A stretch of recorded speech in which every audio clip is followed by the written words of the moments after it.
하나님 말씀 봅니다. 오늘 말씀은 구약성경 잠언 11장 30절 한 절만 말씀을 보겠습니다. 잠언 11장 30절 말씀.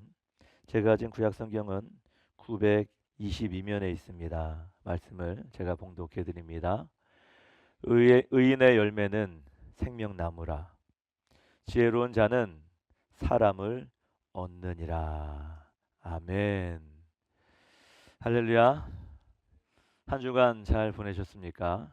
오늘도 주의 전을 찾는 여러분들을 주의 이름으로 환영하고, 오늘 주시는 또한 하나님의 말씀의 은혜로 여러분들의 개인과 가정에 은혜와 평강이 넘치는 귀한 시간 되길 간절히 소원합니다. 벌써 3월의 넷째 주를 우리가 보내고 있습니다. 3월 달에 여러분들과 계속해서 지혜의 주제를 놓고 말씀을 나누고 있습니다. 첫 주에는 지혜의 기초에 대해서 말씀을 드렸고, 그리고 두 번째는 지혜의 태도에 대해서 말씀을 드렸고, 셋째 주에는 지혜의 선택에 대해서 말씀을 드렸으며, 지금 이번 주 넷째 주 오늘부터는 지혜의 영향력에 관한 그런 말씀을 드리고자 합니다. 그래서 제목이 무엇이냐? 지혜로운 자는 사람을 얻는다라는 제목의 말씀입니다. 여러분, 사람을 얻는다. 이게 무슨 말입니까? 여러분들은 삶을 통해서 사람을 얻고 계십니까? 흔히 사람들이 이렇게 생각을 합니다. 내가 좀 뭔가 잘하면, 내가 좀 무엇인가 잘 배우면 많은 사람들이 따라주지 않을까?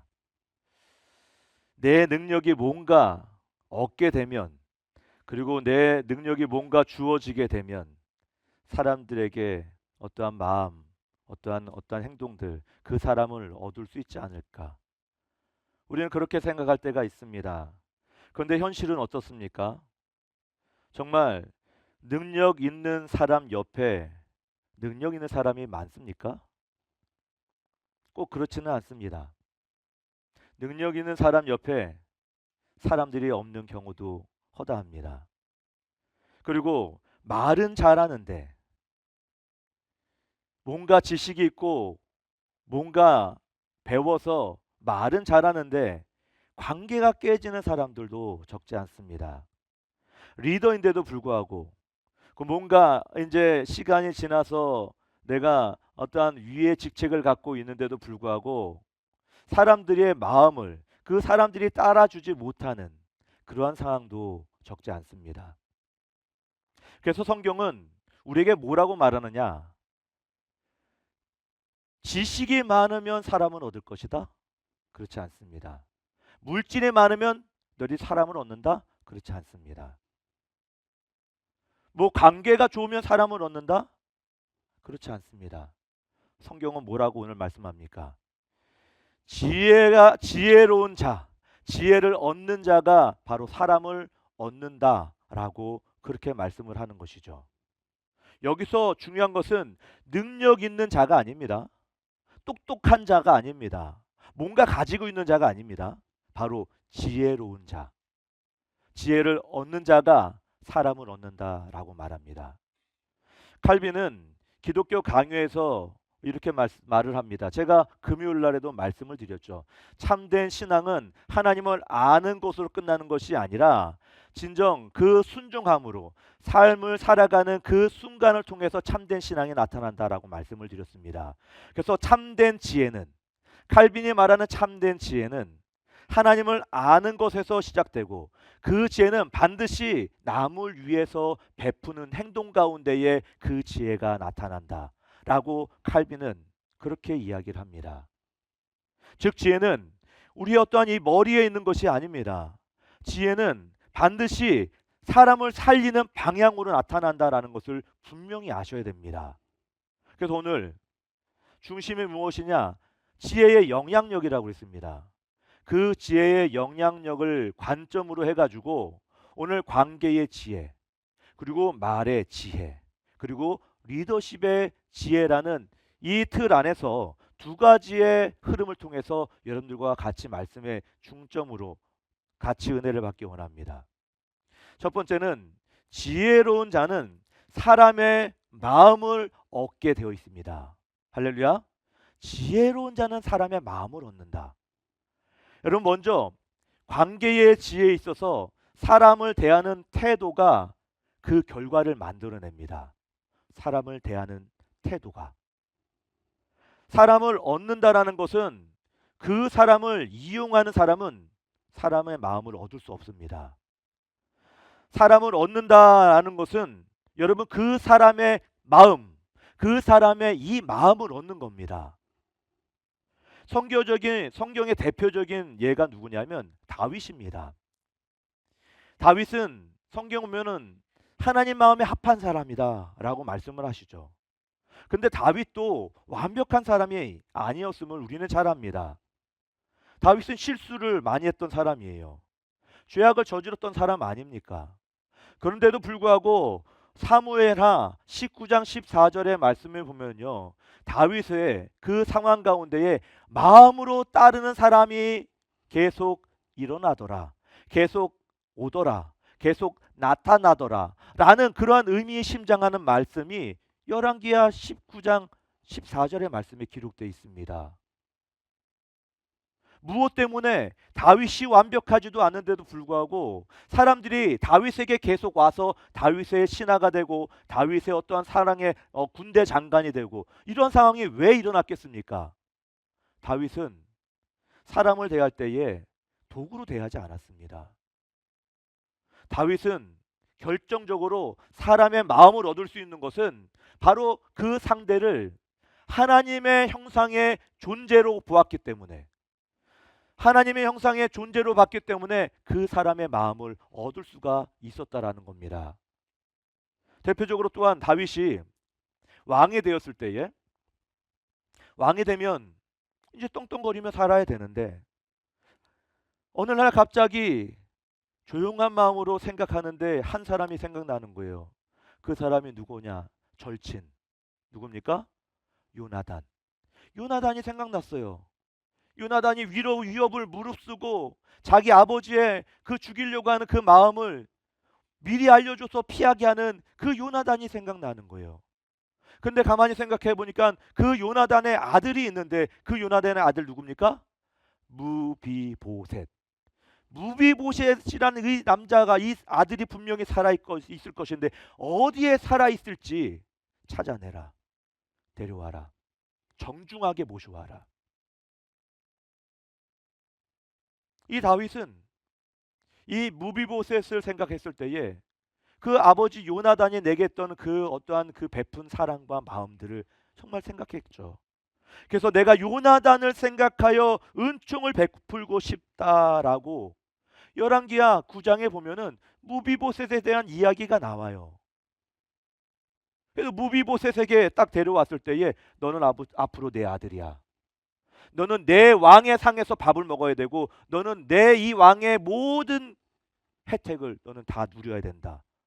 라고 하면서 무비보셋을 자기의 아들로 삼죠. 여러분 생각을 해보세요. 물론 요나단의 아들입니다. 근데 또 누구의 손자입니까? 사울의 손자예요. 원수 같던 사울, 늘 죽임으로 쫓김받던 사울. 정치적인 입장에서 보면은 이 무비보셋이라는 그 남자는 제거 대상이에요. 우리 조선 시대에 원수된 그러한 민족들, 사람들은 어떻게 했습니까? 3대, 4대 그 모든 사람들 다 멸하지 않았습니까? 여러분 과거의 이 시대라고 다르지 않아요. 원수의 그러한 가족들을 정치적으로 없애고 아예 싹을 잘라내야 되는데 다윗은 그 위험 부담을 안고 가는 겁니다. 끝까지. 그리고 너는 내 아들이다 라고 얘기하는 겁니다. 여러분 이것이 관계의 지혜인 겁니다. 관계의 지혜. 나에게 도움이 되는가, 내게 유익이 있는가, 내가 손해를 보는가, 그것으로 생각하지 않고 내가 어떻게 저 사람을 사랑할 수 있을까, 내가 어떻게 저 사람을 마음을 다해 내가 베풀 수 있을까라는 그 마음의 중심이 더 앞장섰던 다윗의 마음에 여기서 관계의 지혜에서 우리는 알 수가 있는 겁니다. 그래서 칼빈은 말합니다. 모든 인간은 바로 하나님의 형상으로 지어진 존재이기 때문에 우리는 그를 존중해야 된다라고 칼빈도 관계의 지혜에 대해서 그렇게 말을 합니다. 이것이 관계의 지혜예요. 그래서 우리가 사람을 평가할 때는 절대로 여러분 어떠한 그 겉모습만 보고 평가하지 마십시오. 그 사람을 이해하려고 해야 되는 겁니다. 결과보다는 관계를 먼저 중요시해야 됩니다. 결과보다는 관계를. 사람을 고치려고 해서도 안 됩니다. 사람을 품으려고 하십시오. 사람을 고치려고 하면 그 사람 분명히 떠나갑니다. 그러나 여러분 사람을 품게 되면요, 그 사람은 돌아오게 돼 있습니다. 그래서 어떤 상황이든지 우리는 결과보다 관계를 중요시하고 그리고 품을 수 있는 그 마음이 하나님의 사랑으로 늘 준비된 마음에 믿음으로 살아가셔야 됩니다. 이것이 관계의 지혜예요. 말의 지혜는 어떻습니까? 여러분, 말 한마디가 사람을 살리기도 하고 죽이기도 한다. 성경은 그렇게 말씀합니다. 잠언의 전체의 말씀은 말의 어떠한 이 지혜다, 말의 책이다라고 해도 과언이 아닙니다. 그래서 잠언의 18장의 21절 말씀에 보면은 뭐라고 말씀하시는지 같이 한번 말씀을 읽어봅시다. 같이 시작.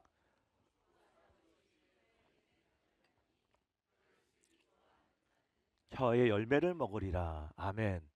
여러분, 죽고 사는 것이 무엇에서 달렸다고요? 이 혀의 힘에 달렸다고요. 이 혀를 쓰기 좋아하는 사람은 이 혀의 열매를 먹게 된다. 우리에게 분명히 말씀합니다. 사람을 얻는 마음들에 보면은 여러분 특징이 있습니다. 사람을 얻는 자는요, 절대로 말을 잘하는 사람, 뭔가 능력을 갖춘 사람, 지식 있는 사람, 그런 사람이 아니에요. 물론 있을 수도 있죠. 그러나 그 사람이 모든 걸 잃어버리면요, 남아있는 게 없을 수도 있습니다. 그래서 사람을 얻는 사람들을 보면요, 말을 바르게 하는 사람에게 그 사람 주위에 사람이 있습니다. 성경의 예를 보면요, 대표적으로 요셉을 들 수가 있습니다. 요셉은 어린 시절, 청소년 시절에 형들에게 버림을 당하잖아요. 형들에게 버림을 당해서 애굽으로 청소년 시절에 감옥의 시절 여러 가지의 그 먹고 줄이며 그 모든 시간들을 그렇게 보내요. 일반 사람 같으면 여러분 감옥에 가고 내가 어떤 비참한 그런 삶을 살게 되면 나를 그렇게 만든 사람 우리가 어떻게 생각할까요? 이 자식 내가 한번 두고 보자. 내가 언젠가는 내가 가만두지 않으리 하면서 여러분 이러한 인간의 마음이 우리에게 있는 모습 그게 우리의 본성 아닙니까?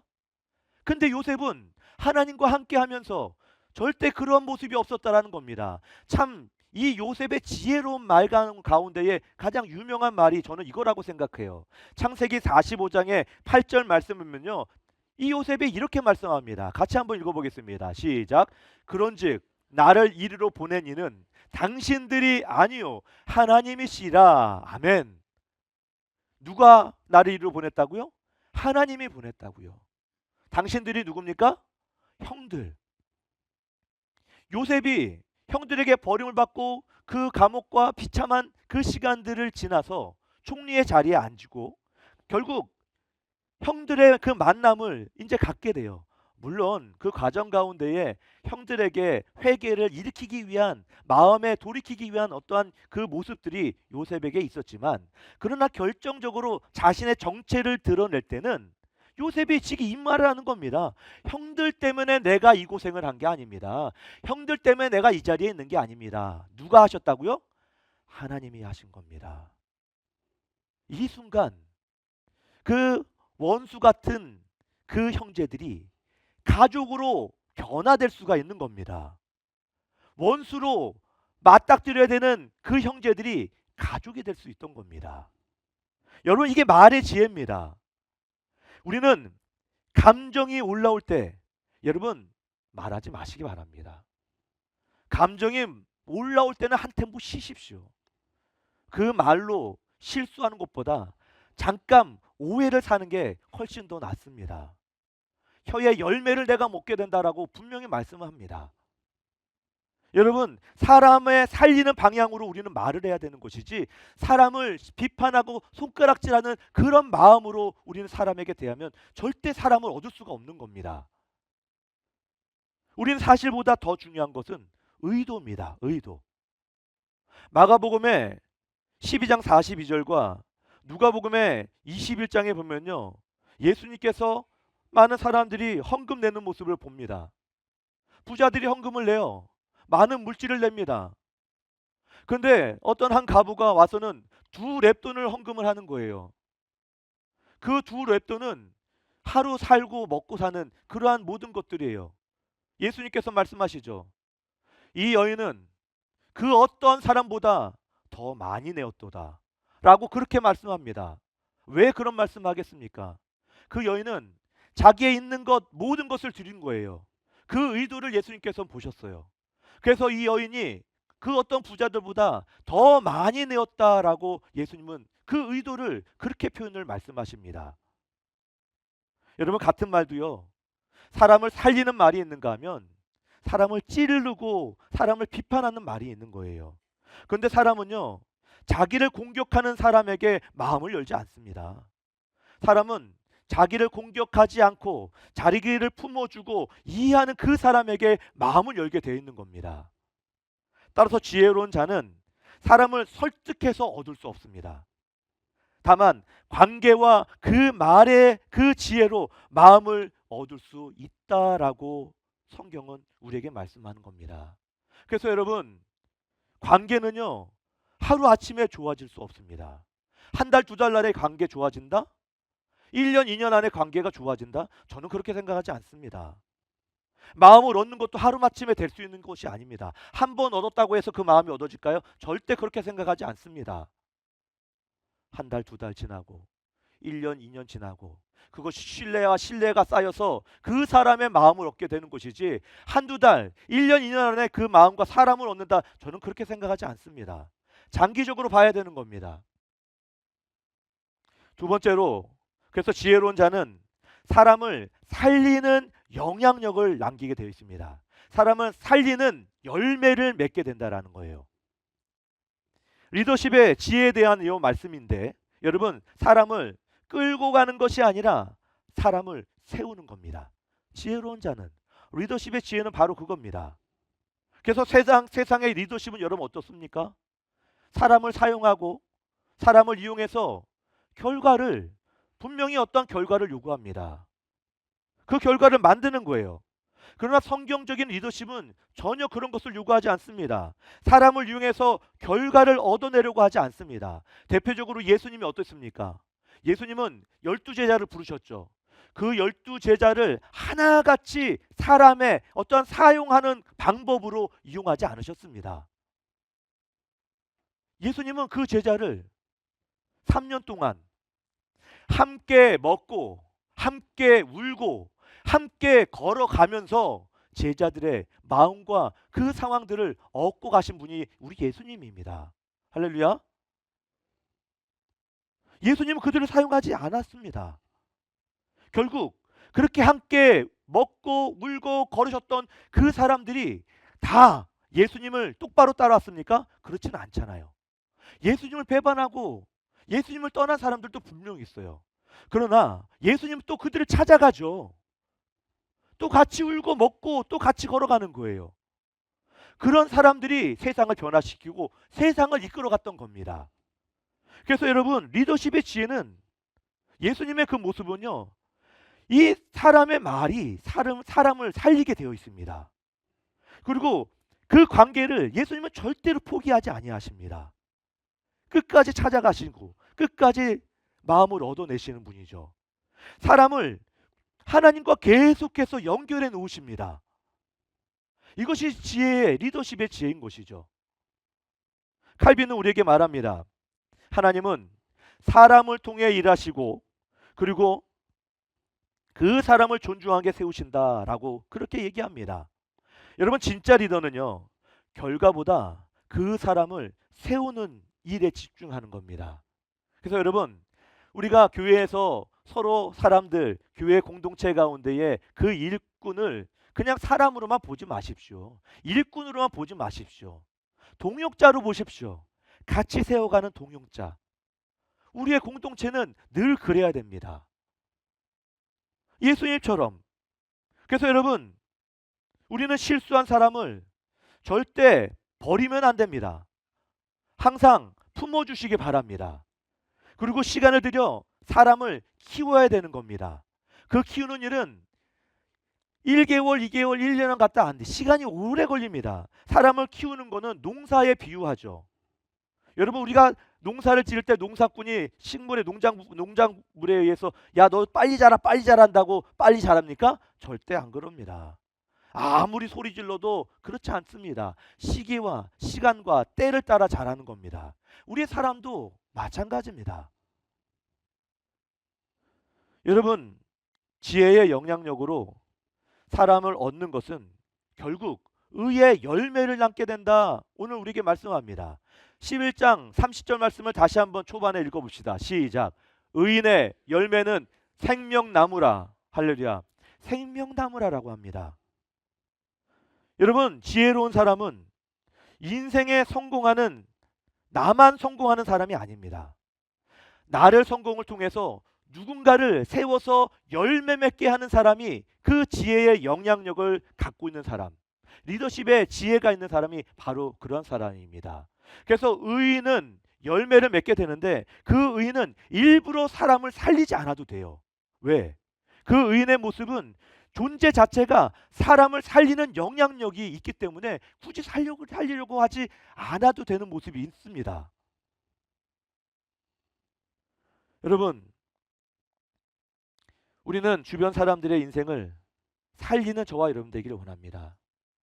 대표적으로 바울이 그렇게 사람을 살리는 사람이었습니다. 바울은 교회를 세웠던 유명한 분이죠. 그러나 그것보다 더 중요한 것이 있어요. 그것이 무엇이냐면 사람을 살린 사람이 바울이었다라는 거죠. 디모데를 살리고 디도를 살리고 바나바를 살리고.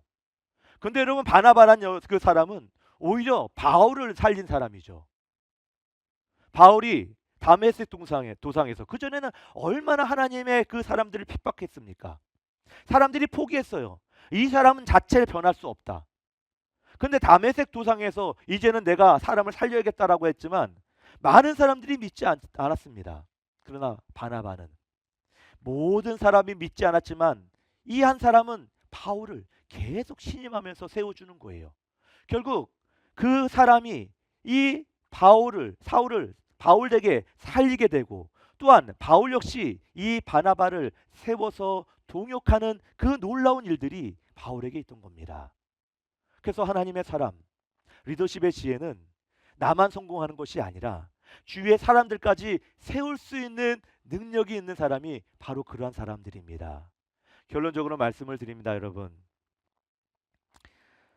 제 자랑은 아닙니다만 저는 중학교 3학년 때 아버님이 돌아가시고 질풍노도의 시기를 보냈습니다. 온갖 방황을 다 했습니다. 그러다 보면 이제 제가 시간이 지나서 하나님의 사역을 감당하게 되는데 제가 청소년 사역을 감당하는데 그 청소년들이 보여지는 그 사람은 지식이 있고 똑똑하고 뭔가 잘하는 그런 사람이 아니었어요. 저는 제 자신이 못나고 제 자신이 방황하고 힘들고 그렇게 살다 보니까 괜히 삐딱하고 문제아들이 제 눈엔 너무나 많이 보이는 거예요. 그래서 오히려 다른 사람들보다 그런 사람들의 관점을 갖고 저는 청소년 사역에 들어갔습니다. 어느 날 교회에 문제를 일으키고 학교에서 문제를 일으켰던 그 학생이 교회에 왔어요. 그리고 교회에 다니면서 문제를 일으키는 그 모습 가운데 제가 안 되겠다라고 해서 그 학생과 밖에 나가서 같이 밥을 먹으면서 그 눈을 직시하고 똑바로 바라면서 아무개야, 나는 네가 참 좋은 사람이라 나는 믿는다. 너는 앞으로 크게 될 사람이야. 왜? 내가 그래. 내가 지금 뭐 큰 사람은 아니지만 너도 그럴 수 있어. 라고 그렇게 얘기한 녀석이 어느 시간이 실로 지나서 제가 무엇을 하나 봤더니 어떤 직업을 갖고 있느냐? 학생을 가르치는 직업을 갖고 있더군요. 여러분, 제가 그 아이에게 다른 것 말한 게 아닙니다. 다만 그 아이에게 나는 너를 믿는다. 너는 참 좋은 아이다. 그리고 너는 분명히 훌륭하게 성장할 수 있는 아이다. 라고 그렇게 이야기한 결과가 저에게 들려주고 보여지는 그 순간에 제 마음이 감동이 없을 수가 없는 거죠. 여러분, 이 리더십의 지혜, 그 말의 지혜는 우리는 사람을 공격하는 말이 아니라 보듬어 주고 포용하는 그런 말들과 모습이어야 되는 겁니다. 여러분, 사람을 얻는 삶은 전략이 아니에요. 여러분, 지혜에 있습니다. 그런데 그 지혜는 세상적인 지혜가 아니죠. 하나님께서 주시는 지혜인 겁니다. 그래서 지혜는 하나님을 아는 데서부터 시작하고, 지혜로운 자는 관계와 그 말의 지혜로 사람의 마음을 얻는 겁니다.